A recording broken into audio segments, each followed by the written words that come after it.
Les gloires de Marie par saint Alphonse Marie de Ligorie. Chapitre 2. Marie, notre vie, notre douceur. Marie est notre vie parce qu'elle nous obtient le pardon de nos péchés. L'Église veut que nous appelions Marie notre vie. Pour bien comprendre ce titre, il faut savoir que comme l'âme donne la vie au corps, ainsi la grâce de Dieu donne la vie à l'âme. Car, sans la grâce, l'âme peut paraître vivante, mais en réalité elle est morte, selon ce qui est dit dans l'Apocalypse. Ainsi, Marie rend la vie aux pécheurs, quand, par son intercession, elle leur obtient de rentrer en grâce avec Dieu. L'Église applique à Marie et lui met dans la bouche les paroles suivantes du livre des Proverbes. Ceux qui sont diligents à recourir à moi dès le matin, c'est-à-dire aussitôt qu'ils le peuvent, me trouveront certainement. Au lieu de me trouveront, on lit dans la version de Septante, trouveront la grâce de Dieu. Un peu plus loin, il est dit, celui qui m'aura trouvé trouvera la vie et recevra de Dieu le salut éternel. Écoutez, s'écrie là-dessus saint Bonaventure, honorez Marie et vous aurez la vie et le salut. Au lieu de dire, au dire de saint Bernardin de Sienne, ce qui empêcha Dieu d'anéantir l'humanité après le péché originel, ce fut son amour de prédilection pour cette fille bénie qui devait naître d'Adam. Le saint ne doute nullement que toutes les miséricordes et toutes les grâces reçues par les pécheurs sous l'ancienne loi ne leur aient été accordées à la seule considération de cette bienheureuse Vierge. Elle est donc bien fondée, cette exhortation de saint Bernard. Cherchons la grâce, et cherchons-la par l'intermédiaire de Marie. Oui, si nous sommes assez malheureux pour avoir perdu la grâce de Dieu, cherchons-la, et afin de la recouvrer sûrement, adressons-nous à Marie.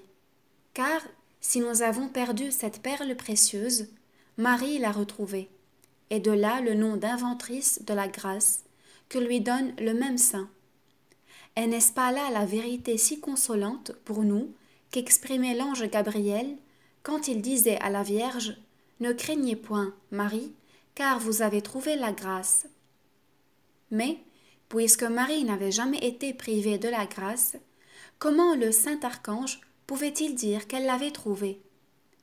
La Vierge Immaculée fut toujours unie à Dieu, toujours ornée de la grâce, ou plutôt toujours pleine de grâce, comme l'archange le fit connaître au monde quand il la salua en ces termes « Je vous salue, pleine de grâce, le Seigneur est avec vous. » Ce n'est donc pas pour elle-même que Marie a trouvé la grâce dont elle fut toujours remplie. Pour qui donc? Pour ceux qui l'avaient perdue, pour les pécheurs, répond le cardinal Hugues. Et commentant les paroles de saint Gabriel, le pieux auteur ajoute qu'ils courent donc à Marie, les pécheurs qui ont perdu la grâce, et ils la trouveront sans faute auprès d'elle. Qu'ils lui disent avec assurance, Auguste dame, une chose trouvée doit être restituée à qui l'a perdue. Vous devez donc nous rendre la grâce. Richard de Saint-Laurent développe la même pensée et conclut ainsi. Si donc nous désirons trouver la grâce du Seigneur, allons à Marie, qui l'a trouvée et qui la trouve toujours.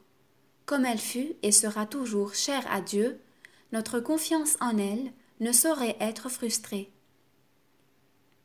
La Sainte Vierge dit dans les Cantiques que Dieu l'a placée en ce monde pour être notre défense et qu'il l'a établie médiatrice de paix entre lui et les pécheurs. Je suis un mur et mon sein est un asile assuré comme une forte tour depuis qu'il m'a faite entremetteuse de la paix. Saint Bernard s'appuie sur ces paroles pour relever le courage du pécheur. Va, dit-il, va, pauvre pécheur, à cette mère de miséricorde, et montre-lui les plaies que tes fautes ont laissées dans ton âme. Elle ne manquera pas de solliciter ton pardon auprès de son divin Fils, en lui rappelant qu'elle l'a nourri de son lait.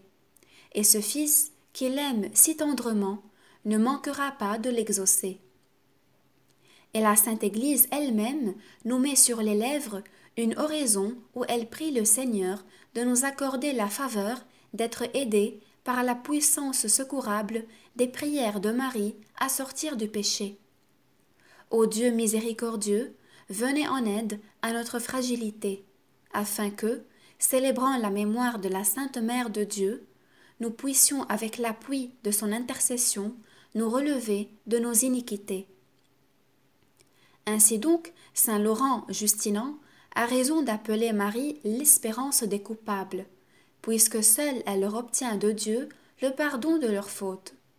Saint Bernard fait bien de lui décerner le titre d'échelle des pécheurs, puisque cette reine compatissante leur tend une main secourable, les retire de l'abîme où ils sont misérablement tombés, et les fait remonter à Dieu. Et saint Augustin n'a pas tort de la proclamer notre unique espérance, puisque c'est par elle seule que nous espérons la rémission de tous nos péchés. Saint Jean Chrysostome ne parle pas autrement que l'illustre évêque d'Hippone. Par elle, dit-il, nous obtenons le pardon de nos péchés. Et plein de confiance en sa médiation, il lui adresse cette prière au nom de tous les pécheurs. Nous vous saluons, ô Mère de Dieu et notre Mère, ciel où Dieu réside, trône du haut duquel le Seigneur dispense toutes ses grâces. Priez sans cesse Jésus pour nous, afin que, par votre entremise, nous puissions trouver miséricorde au jour du jugement et partager la gloire des élus dans l'éternité. C'est avec raison, enfin, comme le remarque Innocent III, que Marie est comparée à l'aurore dans ce passage du Cantique. Quelle est celle-ci qui s'avance comme une aurore naissante? Car la naissance de Marie mit fin au règne des cives, comme l'aurore met fin aux ombres de la nuit. Ainsi parle ce pontife. Or, le changement opéré autrefois dans le monde par cette bienheureuse naissance se reproduit dans toute âme où naît la dévotion à Marie. Elle en bannit les ténèbres du péché et guide ses pas dans la voie des vertus. De là l'exclamation de saint Germain « Ô Mère de Dieu, votre protection nous donne l'immortalité, votre intercession c'est la vie. » Le même saint assure que le nom de Marie, dans la bouche de celui qui le prononce avec affection, est le signe de la vie, ou du moins le présage d'un prompt retour à la vie. Sur les paroles du cantique de Marie, voici qu'à partir de ce moment, toutes les nations m'appelleront bienheureuse. Saint Bernard s'écrie, « Oui, ô ma souveraine, vous serez proclamée bienheureuse par tous les hommes, parce que votre intercession assure à tous vos serviteurs la vie de la grâce et la gloire céleste. En vous, les pécheurs trouvent le pardon, les justes trouvent la persévérance, et ensuite la vie éternelle. Ne perds donc pas confiance, ô pécheur, dit le pieux Bernardin de Busty. Ne te décourage point, quand même tu te serais souillé de toutes les iniquités, mais recours avec assurance à cette glorieuse reine. Tu la trouveras toujours les mains pleines de miséricorde et plus désireuse de te combler de ses dons que toi-même de les recevoir. Un titre encore qui convient à Marie, selon saint André de Crète, c'est celui de caution ou de gage de notre réconciliation avec Dieu. Et en effet, quand les pécheurs s'adressent à Marie pour être réconciliés avec Dieu, non content de leur promettre leur pardon, Dieu leur en donne même un gage, et ce gage n'est autre que Marie elle-même, qu'il nous a donnée pour avocate. Tout pécheur qui se réfugie auprès d'elle obtient par son entremise le pardon de ses fautes en vertu des mérites de Jésus-Christ. D'après la révélation faite par un ange à sainte Brigitte, les prophètes étaient ravis de joie dans la prévision que, fléchis par l'humilité et la pureté de Marie, Dieu allait faire grâce aux pécheurs et recevoir dans son amitié ceux qui auraient provoqué sa colère. Aucun pécheur ne doit jamais craindre d'être repoussé par Marie quand il implore sa pitié. Non, car elle est une mère de miséricorde, et à ce titre, elle désire sauver les plus misérables. Marie est pour nous Une arche du salut, dit saint Bernard. Quiconque s'y réfugie échappera au naufrage de la damnation éternelle. Dans l'arche de Noé, les brutes mêmes furent à couvert des eaux du déluge. Sous le manteau de Marie, les pécheurs mêmes trouvent le salut. Sainte Gertrude vit un jour cette clémente reine qui tenait son manteau ouvert. Une multitude de lions, d'ours, de tigres et d'autres bêtes féroces s'y étaient réfugiés. Et, bien loin de les chasser, Marie les retenait autour d'elle et les caressait doucement. Cet emblème apprit à la sainte que Marie ne repousse pas les pécheurs, si enfoncés soient-ils dans la fange du vice, mais qu'elle les accueille avec tendresse et les met à l'abri de la mort éternelle. Entrons donc dans cet arc, courons nous réfugier sous le manteau de Marie. Elle se gardera bien de nous rejeter, elle nous sauvera infailliblement. Je cite un exemple. Le père Boviot raconte l'admirable conversion d'une femme de mauvaise vie nommée Hélène. Étant entrée un jour sans intention dans une église et ayant entendu un sermon sur la dévotion du rosaire, elle avait fait l'emplette d'un chapelet en retournant chez elle, mais le tenait caché par respect humain. Elle se mit néanmoins à le réciter, et quoique ce fût d'abord sans décaution, la très sainte Vierge lui fit goûter tant de consolation et de douceur dans cet exercice qu'elle ne pouvait plus s'en détacher. Elle conçut en même temps une vive horreur de ces désordres, au point d'en perdre le repos, et elle se vit ainsi comme forcée d'aller se confesser, ce qu'elle fit avec tant de contrition que le confesseur en était étonné. Après sa confession, elle alla se prosterner au pied d'un autel de Marie pour remercier son avocate. Elle y récita le rosaire, et la Mère de Dieu, faisant parler la statue, lui dit « Hélène, tu as assez offensé Dieu et moi. Désormais, change de conduite, et tu auras une bonne part dans mes faveurs. » La pauvre pécheresse, toute confuse, répondit « Ah, Vierge sainte, il est vrai que jusqu'ici j'ai été une scélérate, mais vous qui pouvez tout, aidez-moi. Je me donne à vous, et je veux employer le reste de ma vie à faire pénitence de mes péchés. » Avec le secours de Marie, Hélène distribua aux pauvres tout ce qu'elle possédait, et se livra à une pénitence rigoureuse. Elle éprouva de terribles tentations, mais, sans faire autre chose que de se recommander à la Mère de Dieu, elle remportait toujours la victoire. Elle alla jusqu'à recevoir beaucoup de grâces surnaturelles, telles que visions, révélations, dons de prophétie. Enfin, à sa mort, qui lui fut annoncée par Marie plusieurs jours d'avance, la bienheureuse Vierge vint la visiter elle-même avec son divin Fils. Et, lorsque cette pécheresse expira, on vit son âme, sous la forme d'une belle colombe, s'envoler aux cieux. Prière. Voici, ô Mère de mon Dieu, mon unique espérance, Marie. Voici à vos pieds un malheureux pécheur qui implore votre pitié. Toute l'Église et tous les fidèles vous proclament le refuge des pécheurs. Vous êtes donc mon refuge, c'est à vous de me sauver. Vous savez, vous dirai-je, avec Guillaume de Paris, combien votre divin Fils désire notre salut. Vous savez ce que Jésus-Christ a souffert pour me sauver. Ô ma mère, je vous présente les souffrances de Jésus, le froid qu'il endura dans l'étable de Bethléem, les pas qu'il fit dans le voyage d'Égypte, ses fatigues, ses sueurs, le sang qu'il répandit, la douleur qui le fit expirer à vos yeux sur la croix. Montrez, en me secourant, que vous aimez ce Fils adorable, puisque c'est au nom de votre amour pour lui que je vous prie de me secourir. Tendez la main à un malheureux qui est tombé, et qui vous supplie d'avoir pitié de lui. Si j'étais un saint, je ne vous demanderais pas miséricorde, mais parce que je suis un pécheur, j'ai recours à vous, qui êtes la mère des miséricordes. Je sais que votre cœur compatissant trouve sa consolation à aider les misérables, quand leur obstination ne vous empêche pas de les aider. Consolez donc votre cœur compatissant et consolez-moi. Aujourd'hui que vous avez occasion de sauver un malheureux condamné à l'enfer, aujourd'hui que vous pouvez m'aider, puisque je ne veux pas être obstiné. Je me remets entre vos mains, dites-moi ce que j'ai à faire, et obtenez-moi la force de l'exécuter.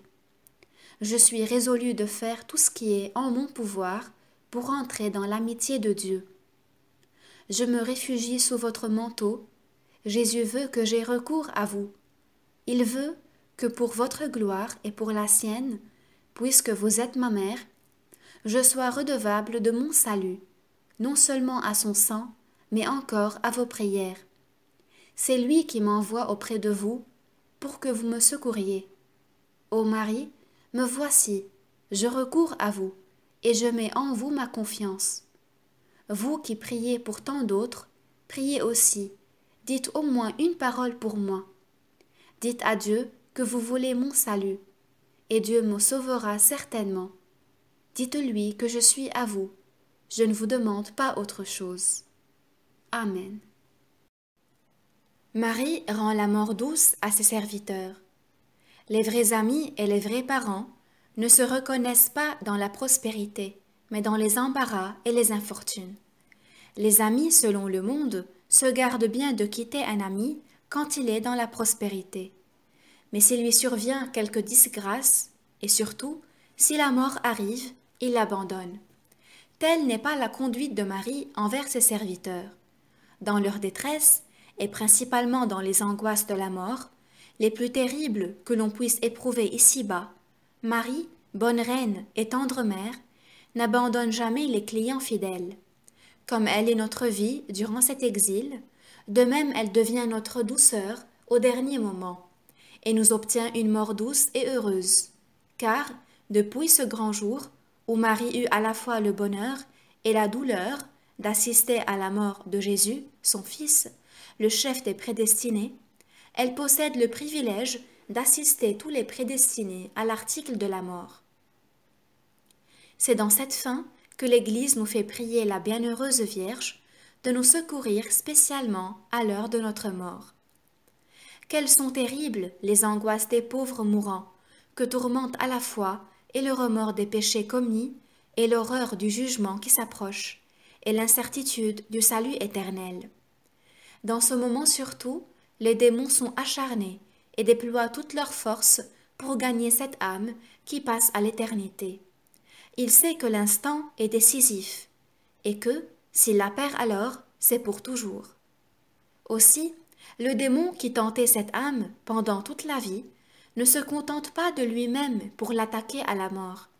Il appelle des compagnons à son aide. La maison du moribond se remplit d'esprits infernaux coalisés contre cette âme pour la perdre. La vie de saint André d'Avéline raconte que 10 000 démons vinrent au moment de sa mort pour le tenter. Il soutient dans son agonie un combat si terrible contre l'enfer qu'il fit trembler tous les religieux qui l'assistaient. Ils virent le visage du saint s'enfler par l'agitation, jusqu'à devenir tout noir.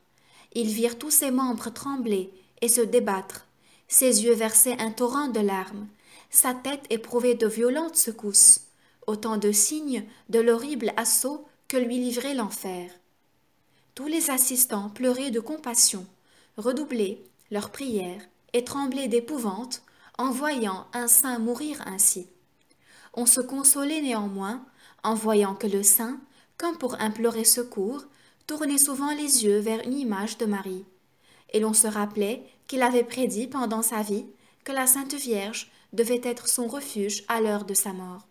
Enfin, grâce à Dieu, le combat se termina par une glorieuse victoire. Les convulsions cessèrent et le visage désenflé reprit sa première couleur. On vit le saint, tenant tranquillement les yeux fixés sur l'image, faire une pieuse inclination comme pour remercier Marie que l'on croit lui être apparue en ce moment.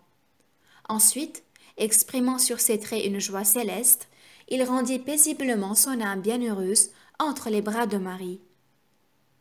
Au même instant, une religieuse, capucine, à l'agonie, se tournait vers les sœurs qui l'assistaient, leur disant « Récitez l'Ave Maria, car un saint vient de mourir. » Oh, comme à la présence de cette reine, les esprits rebelles sont mis en fuite. Si Marie est avec nous à l'heure de notre mort, comment pouvons-nous craindre nos ennemis infernaux? David, redoutant les angoisses de la mort, se fortifiait par les sentiments de confiance que lui inspirait la mort du Rédempteur futur et l'intercession de la Vierge sa mère. Le cardinal Hugues dit que le bâton signifie le bois de la croix du Sauveur et que la tige, c'est l'intercession de Marie, cette tige prédite par Isaïe.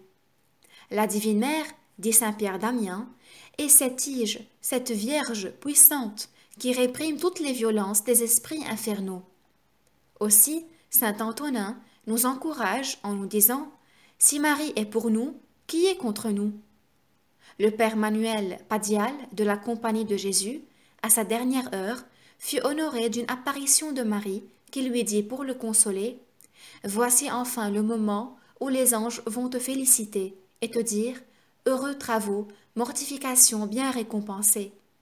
On vit ensuite une armée de démons qui s'enfouillaient désespérés en s'écriant « Ah, nous n'y pouvons rien, parce qu'il est défendu par celle qui est sans tache. » De même, le père Gaspard, l'Elwood, fut assailli par les démons dans ses derniers moments, et violemment tenté contre la foi, il se recommanda aussitôt à la Vierge Marie, et peu après, on l'entendit s'écrier « Je vous rends grâce, ô Marie, qui êtes venue à mon secours. » Saint Bonaventure dit que Marie envoie Saint Michel et tous ses anges au secours de ses serviteurs mourants. Ils courent aussitôt les défendre contre les tentations des démons et reçoivent les âmes de tous ceux qui n'ont cessé de se recommander à la Vierge d'une manière toute spéciale. Quand une âme va quitter ce monde, l'enfer se trouble, dit Isaïe, et envoie les plus terribles d'entre les démons pour la tenter avant la sortie du corps, et pour l'accuser au tribunal de Jésus-Christ lorsqu'elle s'y présente pour être jugée. Mais selon Richard de Saint-Laurent, si cette âme est défendue par Marie, les démons n'oseront pas l'accuser, sachant bien que le divin juge n'a jamais condamné et ne condamnera jamais une âme protégée par son auguste mère. Saint Jérôme, écrivant à sainte Eustochie, dit que Marie non seulement vient secourir ses chers serviteurs au moment de la mort, mais qu'elle vient à leur rencontre lorsqu'ils passent à l'autre vie pour les encourager et les accompagner au divin tribunal. Cela est conforme à ce que la Bienheureuse Vierge dit à sainte Brigitte au sujet de ses serviteurs quand ils sont à l'heure de la mort. Saint Vincent Ferrier ajoute « La Bienheureuse Vierge recueille les âmes des mourants. Oui, cette reine pleine de tendresse les reçoit sous son manteau, les présente elle-même à son Fils, qui est leur juge, et leur obtient infailliblement la grâce du salut. » Charles, fils de sainte Brigitte, éprouva précisément ce bonheur. Il était mort dans le périlleux métier des armes, et loin de sa mère, aussi la sainte craignait pour son salut. Mais la bienheureuse Vierge Marie lui révéla que Charles était sauvé, grâce à l'amour qu'il avait eu pour elle, ajoutant qu'elle-même l'avait assisté dans ses derniers moments et lui avait suggéré les actes que tout chrétien doit faire en cette circonstance. La sainte vit en même temps Jésus-Christ sur son trône et le démon qui portait deux accusations contre la Sainte Vierge. Premièrement, elle l'avait empêché de tenter Charles au moment de sa mort. Secondement, Marie avait elle-même présenté son âme au jugement et l'avait ainsi sauvé, sans donner même au démon le temps d'exposer les raisons par lesquelles il prétendait montrer que cette âme était à lui. Sainte Brigitte vit ensuite le démon chassé par le divin juge et l'âme de Charles portée au ciel. Les chaînes de Marie sont des liens salutaires. Au dernier jour, elle vous donnera le repos. Quel bonheur pour vous, mon frère, si à la mort, vous êtes attaché par les douces chaînes de l'amour à la Mère de Dieu.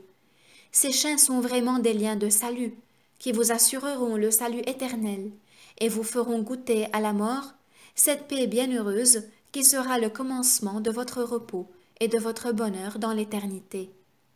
Le père Binet rapporte qu'un dévot serviteur de Marie, assisté par lui à l'article de la mort, exprima ces beaux sentiments. Ô mon père, si vous saviez quel contentement on sent en son âme, au moment de la mort, d'avoir essayé de bien servir la très sainte Mère de Dieu, durant le cours de sa vie, vous en seriez étonné et consolé. Je ne saurais dire la joie que je ressens en mon cœur à l'heure où vous me voyez.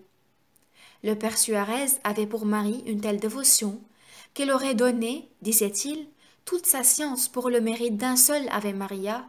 Aussi sa mort fut accompagnée d'une telle joie qu'il disait « Non, butabam, tam dulce esse mori ». Il ne se serait jamais imaginé, s'il ne l'eût éprouvé, que la mort pût être si douce. Cette même allégresse, ce même contentement, vous sont assurés, pieux lecteurs, si à votre heure dernière, vous pouvez dire aussi que vous avez aimé cette bonne mère, toujours empressée de récompenser ceux de ses enfants qui ont été fidèles à la servir, à l'honorer par des visites, par la récitation du rosaire, par des jeûnes, et surtout à la remercier, à la louer et à invoquer souvent sa puissante protection. Vos péchés passés ne seront même pas un obstacle à cette consolation, si dès ce jour vous tâchez de bien vivre et de servir fidèlement cette aimable et clémente souveraine. Dans les angoisses de la dernière heure, dans les tentations par lesquelles Satan voudra vous pousser dans le désespoir, elle vous fortifiera jusqu'à venir vous assister elle-même à votre mort. Saint Pierre d'Amiens raconte que son frère Martin, ayant un jour offensé Dieu, se rendit devant un autel de Marie pour se consacrer à elle comme esclave, et lui dit, en passant sa ceinture autour de son cou, en signe de servitude, « Ma reine, miroir de pureté, je suis un misérable pécheur, coupable contre mon Dieu et la vertu de chasteté. Je connais un seul remède, de m'offrir à vous comme esclave. Me voici donc à vos pieds. Je me consacre à votre service. Recevez un enfant rebelle. Ne me dédaignez pas. » Ensuite, il déposa sur le marchepied de l'autel une certaine somme d'argent qu'il promit de payer chaque année comme l'hommage de sa servitude à Marie. Quelque temps après Martin se trouvait au lit de la mort, il s'écriait un matin « Levez-vous tous, levez-vous, saluez ma souveraine. » Il ajouta « Quelle est votre bonté, reine du ciel? Vous daignez visiter votre pauvre esclave. Bénissez-moi, ma reine. Ne permettez pas que je me perde, après que vous m'avez honoré de votre présence. » Dans ce moment, entra son frère, Pierre d'Amiens. Martin lui raconta comment la Sainte Vierge était venue et l'avait béni.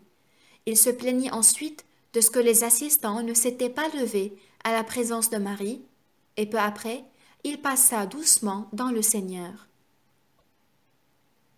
Telle aussi sera votre mort, mon cher lecteur, si vous êtes fidèle à Marie. Bien que par le passé vous ayez eu le malheur d'offenser Dieu, elle comblera vos derniers instants de joie et de bonheur. Si, dans ce moment suprême, la vue de vos péchés vous inspirait une terreur excessive et vous jetait dans le désespoir, elle viendrait soutenir votre courage, comme elle fit autrefois pour Adolphe, comte d'Alsace. Il avait quitté le monde, s'était fait religieux de saint François, comme il est raconté dans les chroniques de l'ordre, et avait une grande dévotion à la Mère de Dieu. À la fin de ses jours, considérant la vie qu'il avait menée dans le siècle et la rigueur des jugements de Dieu, il se mit à redouter la mort et à douter de son salut éternel. Marie, qui veille quand ses serviteurs sont dans la peine, se présente à ce pauvre moribond, escorté d'une multitude de saints, et l'encourage par ses tendres paroles. « Adolphe bien-aimé, tu es à moi, tu t'es donné à moi, et pourquoi maintenant redouter la mort ?» À ces mots, le serviteur de Marie fut tout consolé. Ses terreurs s'évanouirent, et il mourut dans une paix profonde et un doux contentement. Prenons aussi courage, bien que pécheurs, ayons la confiance que Marie viendra nous assister à la mort et nous consoler par sa présence, si nous la servons avec amour le reste de notre vie sur la terre. Notre reine, parlant un jour à sainte Méthilde, lui assura qu'elle était dans la disposition d'assister à la mort tous ceux qui la servent fidèlement pendant leur vie. Oh, quelle consolation pour nous dans ce moment suprême où devra bientôt se décider notre sort éternel. Quelle consolation de voir à nos côtés la Reine du ciel, nous assister, nous consoler, nous promettre sa protection. Nous avons déjà cité de nombreux exemples de cette assistance, où l'on trouve une multitude innombrable, consignée dans les livres. Cette faveur fut accordée à sainte Claire, à saint Félix de Cantalis, à sainte Claire de Montfalco, à sainte Thérèse, à saint Pierre d'Alcantara. Mais pour notre commune consolation, rapportons-en quelques autres encore. Le père Crassé raconte que sainte Marie d'Oigny vit la bienheureuse Vierge au chevet d'une pieuse veuve de Villebreau, qui souffrait beaucoup des ardeurs de la fièvre. Marie, auprès de la malade, la consolait et la rafraîchissait avec un éventail. Saint Jean de Dieu, dans ses derniers moments, attendait la visite de Marie, objet de sa plus fervente dévotion. Ne la voyant point paraître, il s'affligeait, il allait se plaindre même. Tout à coup, lorsque le moment fut arrivé, la divine mère lui apparut, et, comme pour lui reprocher son manque de confiance, elle lui adressa ces tendres paroles, bien capables d'encourager tous ses serviteurs. Mon cher Jean, quelle était votre pensée? Moi, vous abandonner? Vous ne savez pas que je ne puis abandonner mes serviteurs à l'heure de la mort? Je ne suis pas accouru plus tôt, parce que le temps n'était pas encore venu. Maintenant qu'il est arrivé, me voici disposé à vous prendre. Allons-en en paradis. Peu après, le saint expira et s'envola au ciel pour y remercier à jamais sa reine bien-aimée. Terminons cet entretien par cet autre exemple où cette bonne mère a montré jusqu'où va sa tendresse envers ses enfants au moment de la mort. Un curé assistait un homme riche dans ses derniers instants. Il mourait dans une maison bien meublée, entourée de domestiques, de parents et d'amis. Mais le prêtre vit en même temps les démons, sous la forme de chiens, qui attendaient sa mort pour emporter son âme. Ils l'eurent en effet, car cet homme mourut dans son péché. Le curé fut, dans ce moment, appelé par une pauvre femme qui désirait recevoir les derniers sacrements. Le pasteur, ne pouvant abandonner ce riche dans ce moment si critique, y envoya un autre prêtre qui prit le saint ciboire et partit. Arrivé au logis de cette bonne femme, il n'y trouva ni domestique, ni compagnie, ni meubles précieux. La malade était pauvre et n'avait guère qu'un lit de paille. Mais que voit-il? Dans cette chambre, une grande lumière. Au chevet du lit, la Sainte Vierge consolant cette moribonde, essuyant avec un linge la sueur de l'agonie. Le prêtre, apercevant Marie, n'osait entrer, mais la Sainte Vierge lui fait signe d'approcher. Il entre, et Marie lui présente un escabeau et l'invite à s'asseoir pour entendre la confession de sa servante.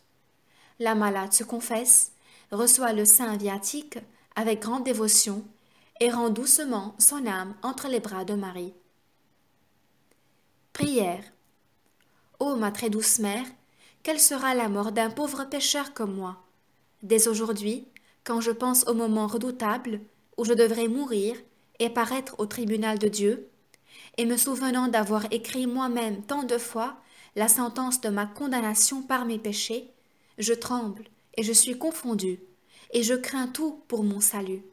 Ô Marie, ô Vierge bienheureuse, le sang de Jésus et votre intercession sont mon unique espérance. Vous êtes la Reine du ciel. Vous êtes la souveraine de l'univers, et ce qui dit tout, vous êtes la Mère de Dieu. Vous êtes élevée bien haut, mais votre élévation ne vous éloigne pas de nous. Au contraire, elle vous dispose à mieux compatir à nos misères.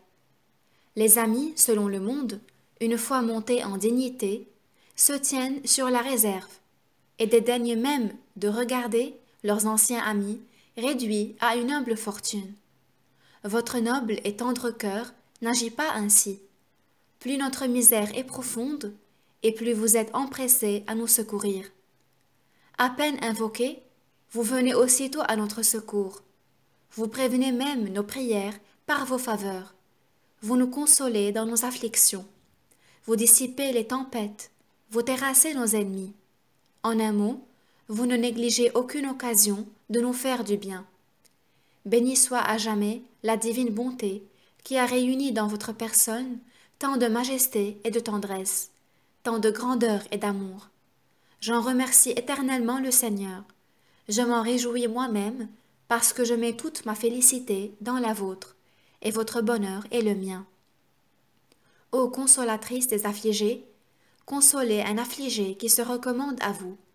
Je me sens déchirée par une conscience chargée d'innombrables péchés, et j'ignore si je les ai pleurés comme je devais.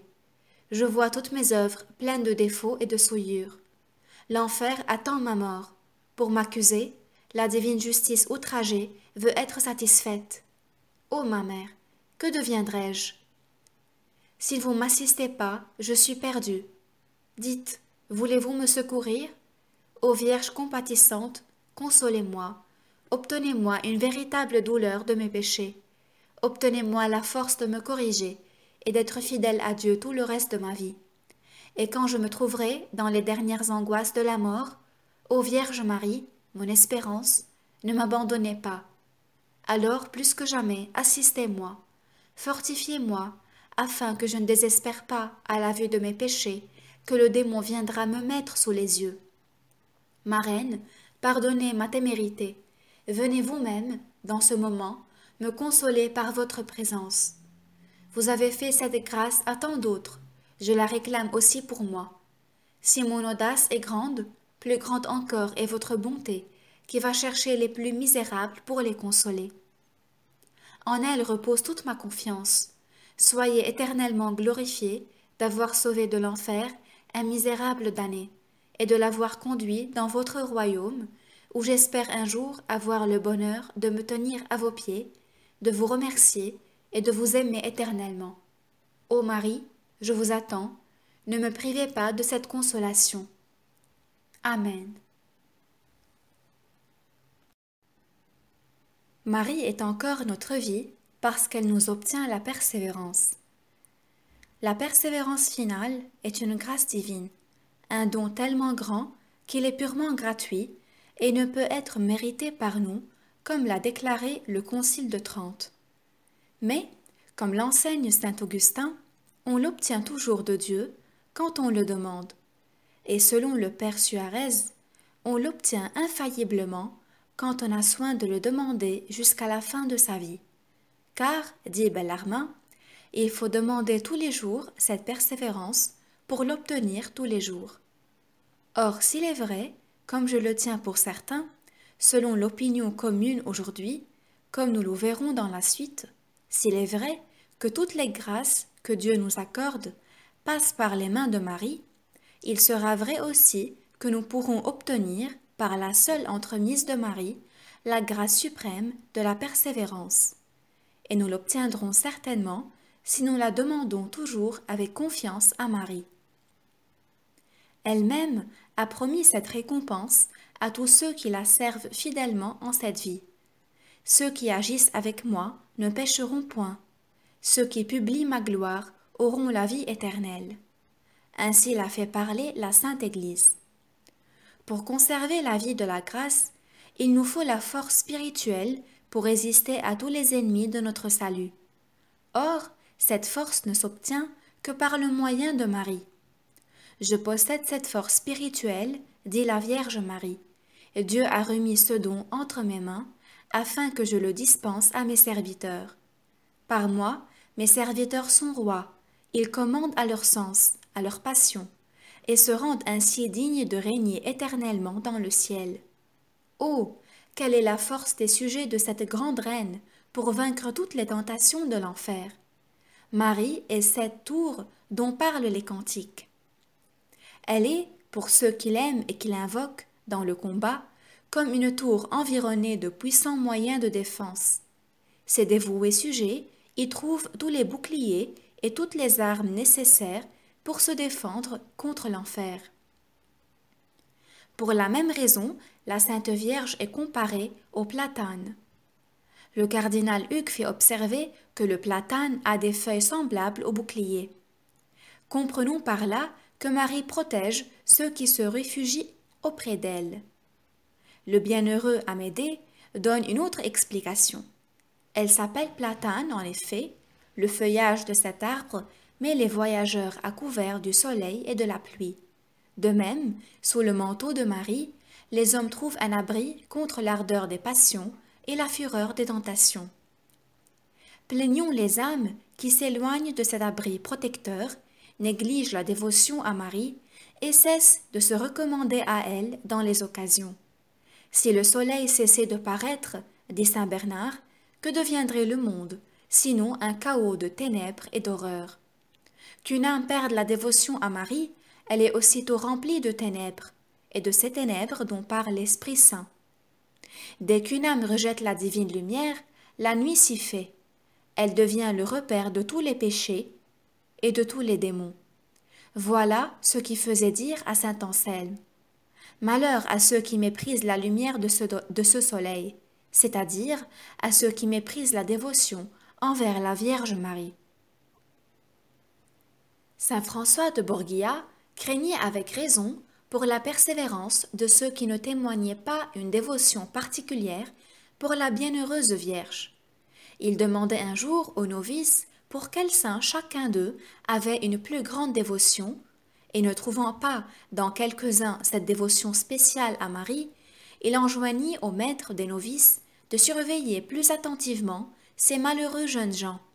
Et de fait, ils eurent le malheur de perdre leur vocation et de renoncer à la vie religieuse. Saint Germain avait donc raison d'appeler Marie la respiration des chrétiens. En effet, le corps ne peut vivre sans respirer. De même, l'âme ne peut vivre sans recourir, sans se commander à Marie, en qui nous avons un moyen sûr d'acquérir et de conserver la vie de la grâce. Alain de la Roche, assailli un jour par une tentation violente, faillit se perdre pour avoir négligé de se recommander à Marie.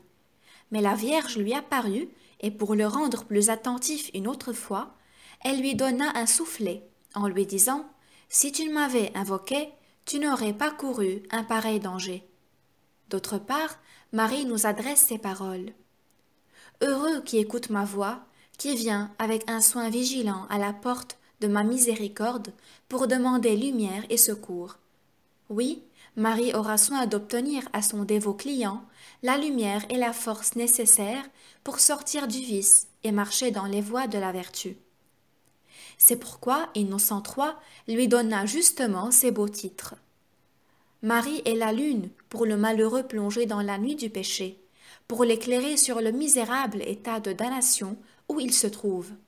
C'est l'aurore, avant-courrière du soleil, pour l'âme qui se reconnaît déjà, afin de l'aider à sortir du péché et à rentrer dans l'amitié de Dieu. Elle est le soleil pour l'âme en état de grâce, afin qu'elle n'aille pas retomber dans le précipice. Les docteurs appliquent à Marie ces paroles de l'Ecclésiastique. Ces liens sont une ligature salutaire. Pourquoi dire ces liens, dit Richard de Saint-Laurent? C'est parce que Marie attache ses serviteurs pour les empêcher de s'égarer dans les sentiers du vice. Saint Bonaventure explique dans le même sens ce texte qu'on lit dans l'Office de Marie. Marie, dit-il, non seulement se tient dans l'assemblée des saints, mais elle les maintient, afin qu'ils ne retournent pas en arrière. Elle soutient leurs vertus, afin qu'ils ne viennent pas à défaillir. Elle contient les démons, afin qu'ils ne leur nuisent pas. C'est des serviteurs de Marie que l'on peut dire, ils sont couverts d'un double vêtement. Corneille de la Pierre explique aussi ce double vêtement. Il dit: elle orne ses fidèles serviteurs des vertus de son Fils ainsi que des siennes. Grâce à ce fort vêtement, il conserve la sainte persévérance. Voilà pourquoi saint Philippe de Néri donnait sans cesse cet avis à ses pénitents. Mes enfants, si vous désirez la persévérance, soyez dévots à la Vierge Marie. Le frère Jean Berchemans, de la Compagnie de Jésus, disait pareillement: celui qui aime Marie aura la persévérance. L'abbé Rupert fait à ce sujet une belle réflexion sur la parabole de l'enfant prodigue. Si ce fils indocile avait encore eu sa mère, ou il n'aurait pas quitté la maison paternelle, ou il serait revenu plus tôt. Il avait en vue cette application. Celui qui est enfant de Marie, ou ne s'éloigne jamais de Dieu, ou, s'il a le malheur de s'en éloigner, il ne tarde pas à être ramené par l'entremise de Marie. Oh, si tous les hommes aimaient cette reine si remplie de bonté et d'amour, et si, dans les tentations, ils recouraient à elle tout de suite et toujours, en verrait-on un seul faire une chute? Un seul se perdrait-il? On tombe, on se perd, faute de recourir à elle. Richard de Saint-Laurent applique à la Sainte Vierge ce texte de l'Ecclésiastique. Il ajoute « Je marche sur les flots de la mer, avec mes serviteurs, je les soutiens au milieu des tempêtes qui les attaquent, afin de les sauver et de les préserver de l'abîme du péché. » Bernardin de Busty raconte qu'un oiseau avait été dressé à dire Ave Maria. Attaqué par un épervier, il dit Ave Maria, et l'épervier tomba mort. Ce fait providentiel nous fait comprendre que si un oiseau privé de raison a pu être sauvé en prononçant le nom de Marie, nous sommes bien plus assurés d'échapper aux démons si dans la tentation nous avons soin d'invoquer la Vierge Marie. Ainsi, dit saint Thomas de Villeneuve, lorsque les démons viennent nous tenter, faisons comme les poussins, qui, à l'aspect des Milans, se réfugient aussitôt sous les ailes de leur mère. Nous aussi, dès que la tentation vient nous assaillir, ne raisonnons pas avec elle, mais courons à l'instant nous réfugier sous le manteau de notre divine mère. Et vous, continue le même saint, vous, notre reine et notre mère, vous devez nous défendre, car, après Dieu, vous êtes notre unique refuge, vous êtes notre unique espérance, la seule protectrice en qui nous mettions notre confiance. Concluons par ces paroles de saint Bernard. Ô homme, qui que tu sois, tu sais bien qu'en cette vie, il t'arrive plus souvent d'être ballotté par les orages et les tempêtes que de marcher sur la terre ferme. Si tu veux n'être pas submergé, ne détourne jamais les yeux de cet astre tutélaire, c'est Marie. Regarde l'étoile des mers, invoque Marie. Regarde l'étoile de la mer et invoque la Vierge Marie.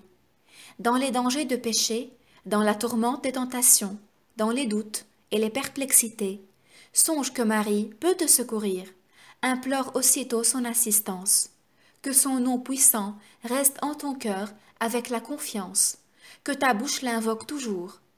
En suivant Marie, tu ne perdras jamais le chemin du salut. Si tu te recommandes fidèlement à la Vierge Marie, tu ne dois jamais désespérer. Si elle te soutient, tu ne peux pas tomber. Si elle te protège, ne crains pas de te perdre. Si elle te guide, tu te sauveras sans peine. En un mot, si Marie prend ta défense, tu arriveras certainement au royaume du bienheureux. Fais ainsi et tu vivras. Je cite un exemple. L'histoire de Sainte Marie égyptienne est célèbre dans les vies des pères du désert. À l'âge de 12 ans, elle quitta la maison paternelle, se rendit à Alexandrie et sa conduite devient le scandale de toute la ville. Après 17 ans de désordre, elle va, courant le monde, jusqu'à Jérusalem pendant les fêtes de la Sainte Croix. La curiosité, plutôt que la dévotion, la pousse à l'église avec la foule. Arrivée à la porte, elle se sent repoussée par une puissance invincible. Elle essaie d'entrer une seconde fois, mais elle est repoussée de même, ainsi une troisième et une quatrième fois. Alors, la malheureuse, retirée dans un coin du parvis, rentre en elle-même et comprend que Dieu, à cause de sa mauvaise vie, la rejette même de son temple. Mais pour son bonheur, levant les yeux, elle voit un tableau représentant la Sainte Vierge. Elle fond en larmes et fait cette prière. Ô Mère de Dieu, ayez pitié de cette misérable pécheresse. Je le sais, mes fautes me rendent indigne d'un seul de vos regards. Mais vous êtes le refuge des pécheurs. Pour l'amour de Jésus, votre Fils, aidez-moi. Permettez que j'entre dans l'Église, car je veux changer de vie et aller faire pénitence en tel lieu que vous m'indiquerez.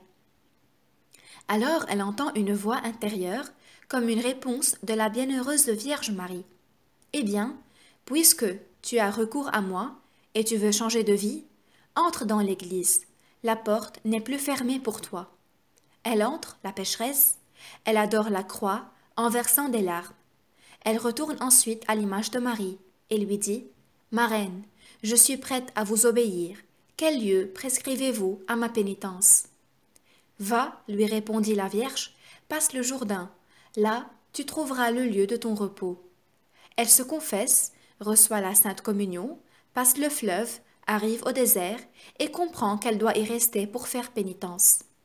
Or, pendant les 17 premières années que la sainte vécut dans le désert, quels assauts ne lui livrèrent pas les démons pour la faire retomber? Que faisait-elle dans ces tentations? Elle se recommandait à Marie, et Marie lui obtient la force de résister durant ces 17 ans, après quoi ses combats cessèrent. Enfin, après avoir passé 57 ans dans ce désert, parvenue à la 87e année de son âge, elle fut découverte par l'abbé Zosime, que la Providence avait conduit en ce lieu. Elle lui raconta toute sa vie et le pria de revenir l'année suivante et de lui apporter la Sainte Communion. Le saint abbé revient en effet et la communia. La sainte lui réitéra sa prière de la visiter encore une fois. Zosime n'y manqua pas, mais il la trouva morte. Son corps était environné de lumière. Près de la tête était tracée cette inscription: « Enterrez ici le corps d'une misérable pécheresse, et priez Dieu pour moi. » Le saint l'enterra dans une fosse qu'un lion venait de creuser. De retour au monastère, il raconta les merveilles de la divine miséricorde envers cette heureuse pénitente. Prière. Ô tendre mère, Vierge très sainte, voici à vos pieds un traître qui, payant d'ingratitude les grâces obtenues de Dieu par votre médiation, a trahi Dieu et vous. Mais l'excès de ma misère, ô notre souveraine, sachez-le, bien loin de diminuer ma confiance en vous, ne fait que l'augmenter, car je vois que ma misère augmente aussi votre compassion pour moi. Montrez, ô Marie, que vous êtes pour moi ce que vous êtes pour tous ceux qui vous invoquent, c'est-à-dire pleine de bonté et de miséricorde. Il me suffit que vous me répondiez et que vous me preniez pitié de moi. Si votre cœur compatit à mes maux, il ne manquera pas de me protéger. Et si vous me protégez, qu'ai-je à craindre? Non, je ne crains plus rien, ni mes péchés, puisque vous pouvez réparer tout le mal, ni les démons, puisque vous êtes plus forte que l'enfer, ni votre Fils justement indigné contre moi, puisqu'une seule de vos paroles suffira pour l'apaiser. Je crains seulement de me perdre par ma faute, en négligeant de me recommander à vous dans mes tentations. Mais voici la promesse que je vous fais aujourd'hui. Je veux recourir à vous toujours. Aidez-moi à tenir cette résolution. Voyez la belle occasion que vous avez de contenter votre désir en soulageant un misérable comme moi. Ô Mère de Dieu, j'ai une grande confiance en vous. J'attends de vous la grâce de pleurer mes péchés comme je le dois. J'espère de vous la force de n'y plus retomber. Si je suis malade, vous pouvez me guérir. Le ciel vous a confié l'art de nous guérir. Si mes fautes m'ont rendu faible, votre secours me fortifiera. Ô Marie, ô Vierge, douce et sainte, j'espère tout de vous parce que vous pouvez tout auprès de Dieu. Ainsi soit-il. Amen.